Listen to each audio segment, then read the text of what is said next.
pernah denger nggak? Wih, lu kalau nggak mulai, lu kapan lagi mulai? Harus sekarang, gitu kan. Ada yang bilang juga, wah lu harus nyoba selagi muda, gitu kan. Jangan takut gagal, gitu. Harus berani gagal. Kalau nggak gagal, kita nggak tahu. Oke, itu dari eksternal. Nah sekarang kadang-kadang kita suka dari diri sendiri gitu ya. Gue boleh nggak ya buka usaha gitu? Udah kapan waktu yang tepat gue untuk memulai usaha gitu? Nah gue mungkin akan sedikit cerita aja sih. Oke. Kita sebenarnya nggak munafik lah guys ya. Biasanya tuh kita tuh mau buka usaha itu karena ada dua faktor biasanya.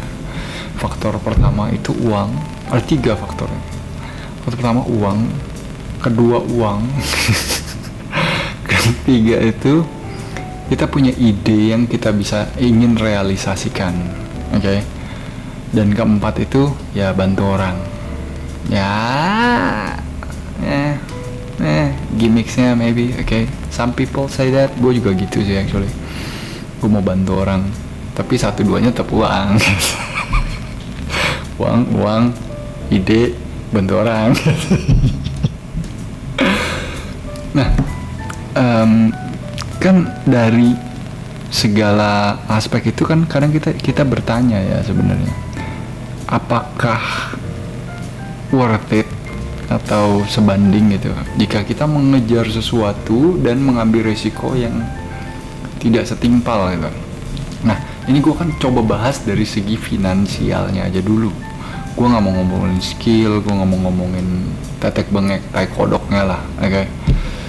Nah, secara finansial, oke, kalau dari definisi gue sebenarnya bisnis itu kan beresiko ya guys ya.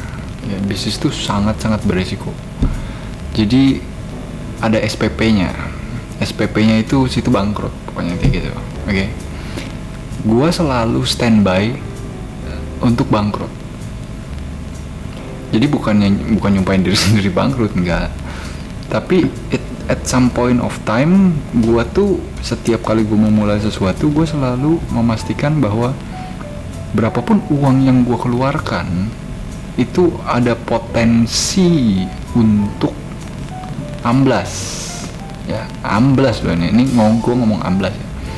Mau seide brilian lu bagaimanapun itu ada lah potensinya. Oke. Jurus pertama itu adalah plan to win, prepare to lose. Camkan itu baik-baik teman-teman. Plan to win, prepare to lose itu sangat-sangat penting sekali gitu loh. Gua mau menang, lu jangan bilang gua nggak mau menang atau gua nggak mau cuan gitu kan. Udah pasti mau. Gua bunuh orang nih sekarang, gitu kan buat cuan misalkan. Atau gua mau berbisnis, oke? Ya minimal nggak nipu orang kan sebenarnya. Yang penting I plan to win, I prepare to lose. Oke? Tapi kapan momen yang tepat? Momen yang tepat, oke? Nggak semua inget. Ini gue akan bahas dari segi perekonomian yang kita mungkin tidak pernah berbisnis. Satu, kedua, lu udah di safe zone, lu dalam dunia kerja, lu udah dapat static income, oke? Lu udah pasti aja, lu udah hidup udah secure gitu kan. Apa yang harus dipikirkan? Pertama itu adalah lu basic needs lu ke cover dulu. Basic needs ke cover itu dari segi apa? Ya kalau gue sih jujur ya. Kalau gue sih jujur, makan ada. Udah deh. Oke, jangan sampai lu nggak ada makan gitu loh. Oke. Lu uang bulanan itu minimal ke cover itu 6 bulan ke depan. Itu uang makan guys. Oke.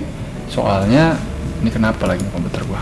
Nah, jadi sebenarnya kalau uang makan itu kan wajib ada ya. Uang makan itu kita harus ada cover 6 bulan just in case. Kenapa gue bilang 6 bulan? Bisnis awal kalau baru cuan sedikit lo ambil duitnya, itu bisnis cekek bos. Okay. Gue mengibaratkan bisnis tuh kayak sapi. Bisnis tuh kayak sapi apa? Bisnis tuh kayak sapi tuh, ibaratnya lu baru punya sapi bayi gitu ya, baru dia lu kasih makan nih, kasih makan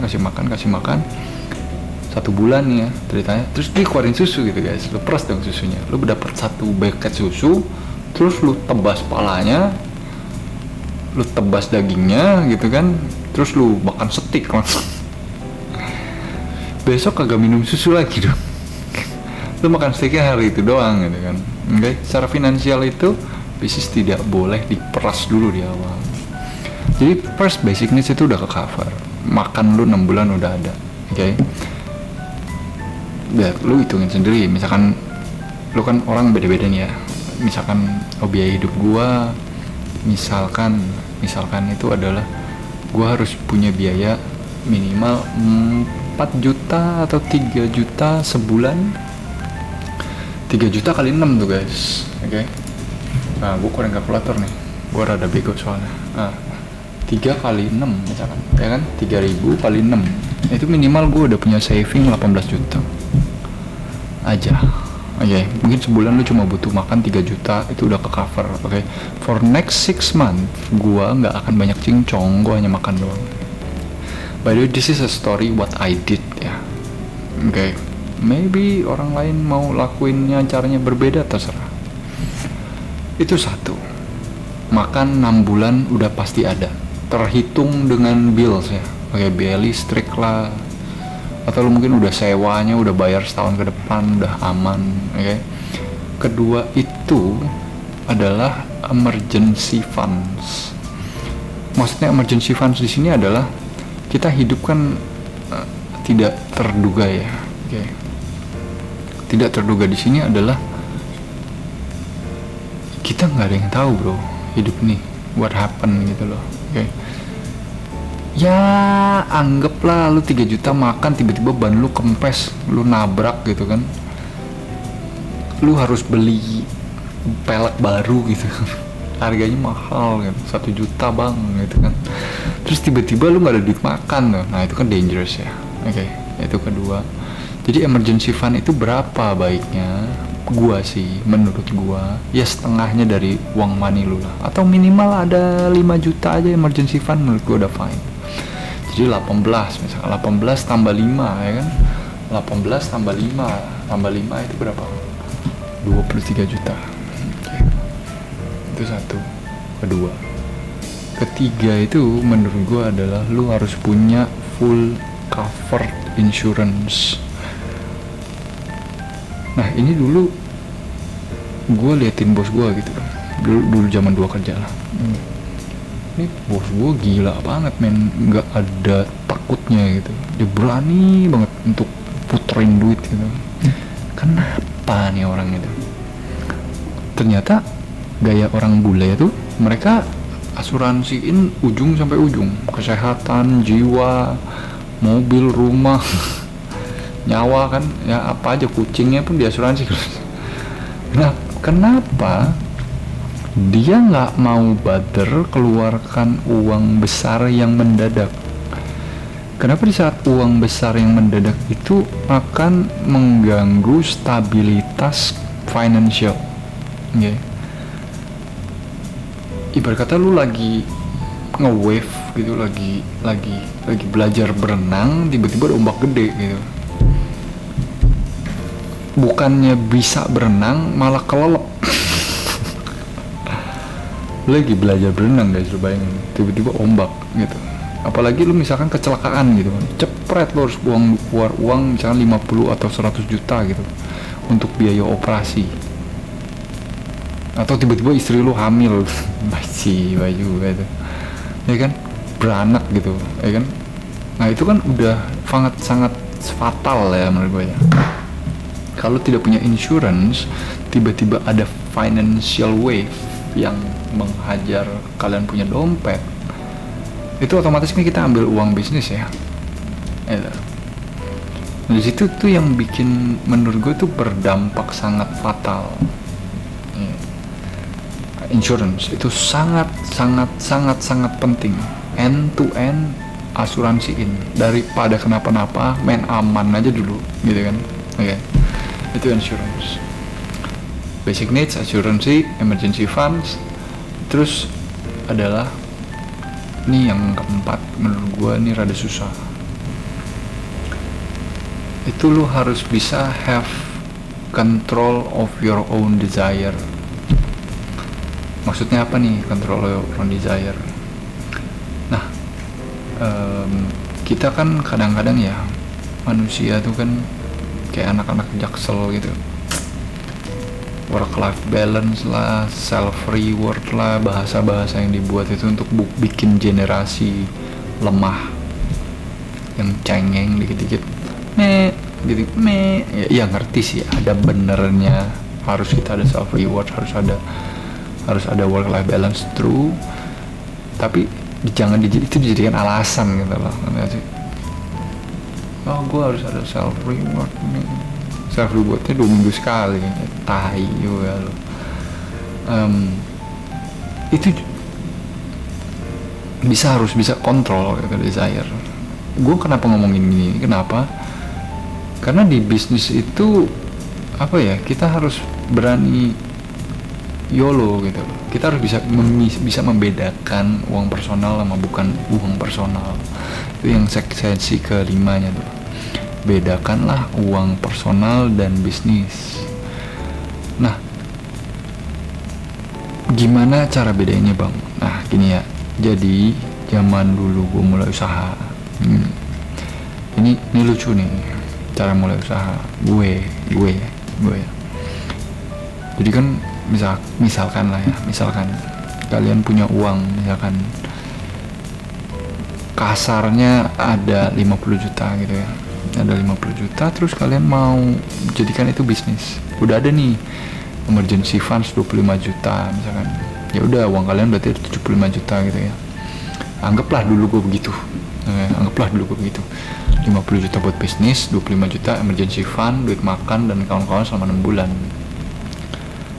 Terus gue masih kerja tuh kondisinya, dan gue masih terima gaji. Jadi uang makan gue potong dong 23 juta, 18 juta gue potong, karena gue yakin tiap bulan gue pasti ada makan dengan gue kerja tempat lain.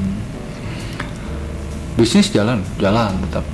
Jadi dengan kasarnya dari 75 gue potong lah 18 lah 20. Gue cuma perlu uang 50 juta. Kita 50 jutaan lah. Dan gue timpuk tuh semua duit. Karena by default dengan gue kerja dan sambil buka bisnis, ini nggak applicable ke semua ya. Gue masih bisa cover my own money buat makan gue gitu loh. Nah gue di situ udah bro, makan warteg gitu kan, ngirit sengirit-ngiritnya di sini adalah konteks ya, kemana-mana ya lu jangan naik Grab, naik taksi atau bawa mobil atau enggak gitu, boro-boro punya mobil lu mah. Naik motor lah gitu kan, motor ya hidup seirit-iritnya lah gitu kan. Nah uang itu full gue timpuk ke bisnis, dan gaji gue ada lebih kan, cuma murah ya makan doang kan, cuma 3 juta paling gitu, 3 juta itu udah 4 orang.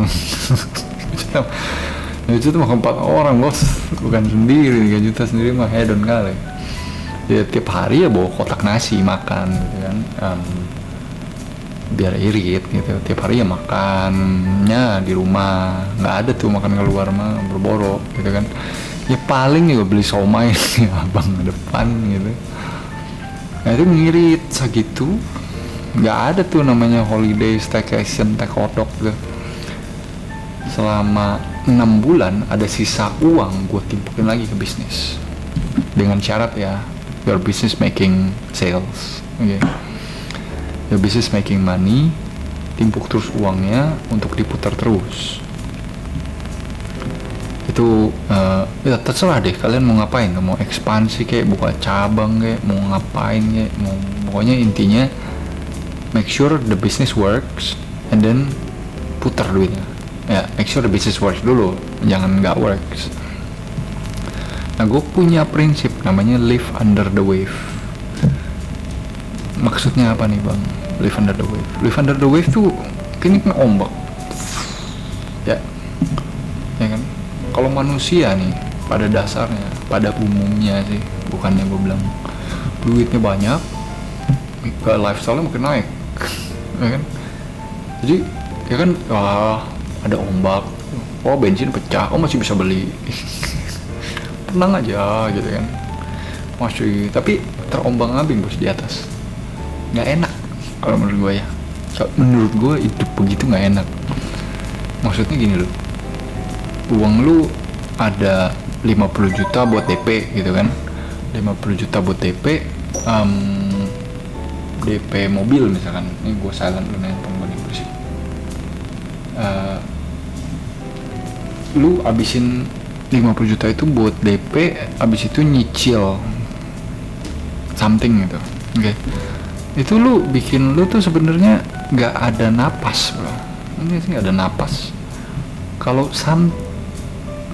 kita ngomong lah, let's say lu apes lah gitu ya, lu tuh hidup di atas ombak gitu. Ya, lifestyle lu mentok sama gaji lu lah, intinya gitu. Mau goyang tuh. Intinya lifestyle lu mentok sama gaji lu. Nah itu menurut gua itu nggak baik gitu loh. Kalau gua biasa hidup itu wave di atas, gua hidupnya nyelam. Ya. Jadi mau ada ombak kayak apapun, ya paling kena dikit doang gitu. Nggak sih? Kena impactnya tuh sedikit aja gitu. Nah, dengan cara gue begitu, gue hidup lebih secure sebenarnya. Jadi walaupun misalkan gue apes nih, waduh ban meledak nih bang, mesti beli ganti ban 10 juta gitu, wah gitu kan. Kalau duit lu pas-pasan kan lu apa ya, kayak gitu kan sakit pak, ya anjir, udah deh jangan dipakai dulu, gak ada duit soalnya gitu. Kayak kesannya maksain diri ya. Jadi gue punya bisa live under the wave, di mana kalau bisa income lu 100, lu pakai 30% aja gitu loh. Income lu 10 juta, ya lu 30% lu boleh pakai lah. Oke. Ya lu mau shopping ke, mau apa, lu mau makan ya terserah gitu. Nah itu live under the wave aja tuh, 20-30% lah buat living cost. Di atas itu a bit danger ya menurut gue ya. Apalagi kalian ada cicilan, waduh matilah, pusing kepala Barbie. Oke. Nah next adalah makanin gaji aja. Makanin gaji itu ngapain ya? Lo kalau kerja di bisnis lu, ya lo kalau misalkan butuh duit ya pakai makanin gaji aja sih, sebenarnya nggak masalah gitu. Ya tiap bulan misalkan, wah bulan pertama omset cuma 5 juta, ya udahlah gue makan gajinya berapa boleh lu ambil. Nah ini manajemen bisnisnya. Kalau di gue sih biasanya 10% lah, 10% buat pebisnis lah, buat owner gitu kan, margin ya, bukannya omset 10% mati juga. 10% lo boleh ambil lah, lo take it for yourself, it's okay, it's fine, you take it. Dan menurut gua ya it's fine aja kalau 10%. Tapi kalau bisa 6 bulan pertama di bisnis awal tuh jangan diambil sama sekali, bahkan gua kalau bisa setahun dan ambil, biar kita punya apa ya, punya capital capacity, di saat opportunity datang kita bisa ambil gitu.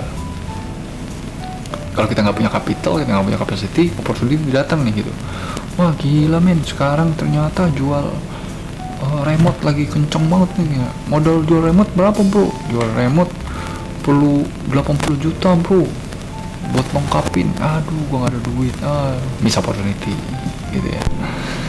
Nah, itu menurut gua salah satu yang menyebabkan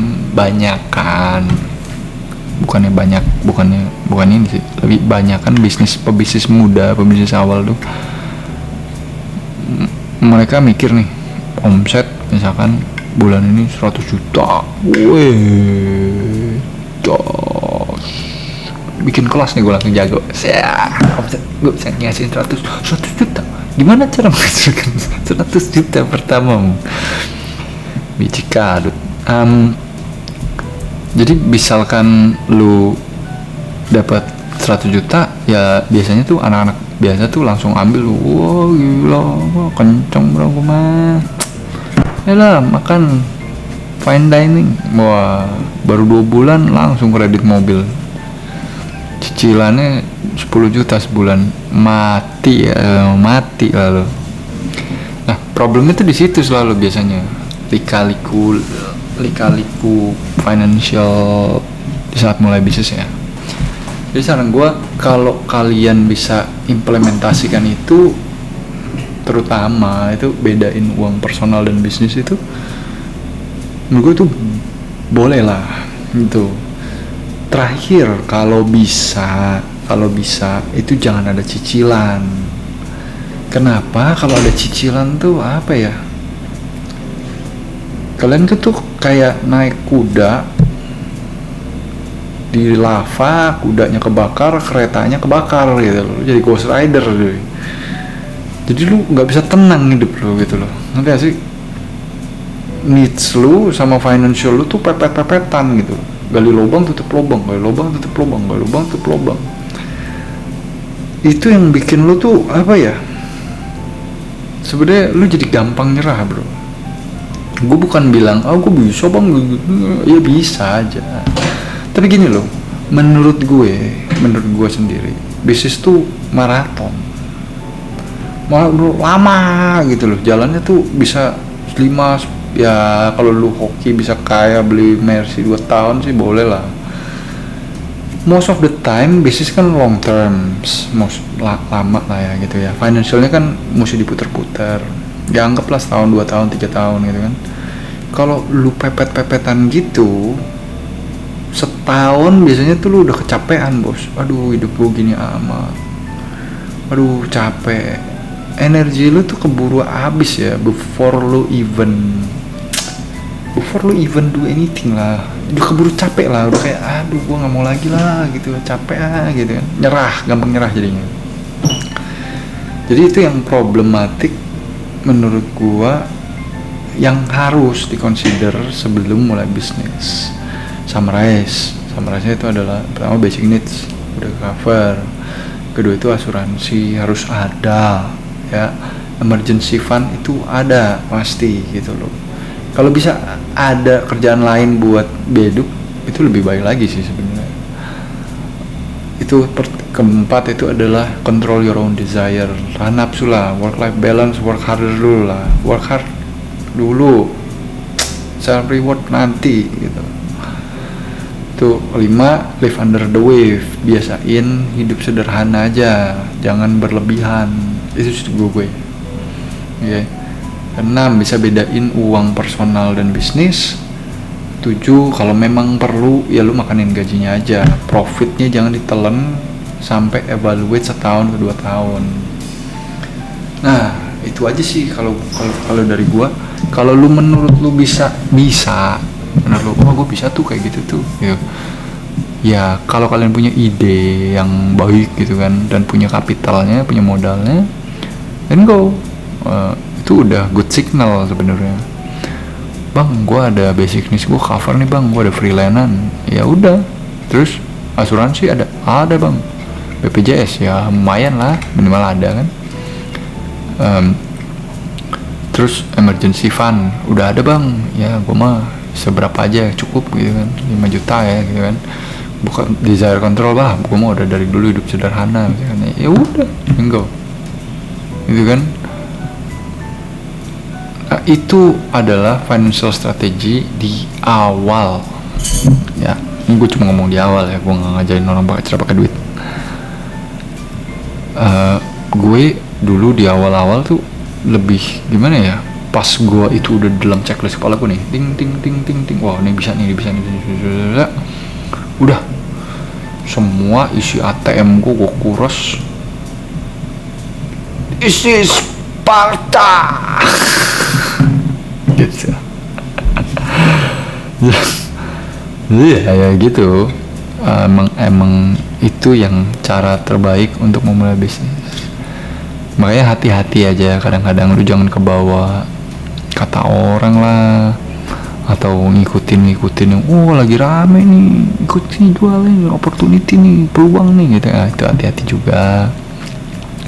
Di saat ada duit juga hati-hati pemakaian uang ya, gitu-gitu. Itu anyway gua nggak mau bahas.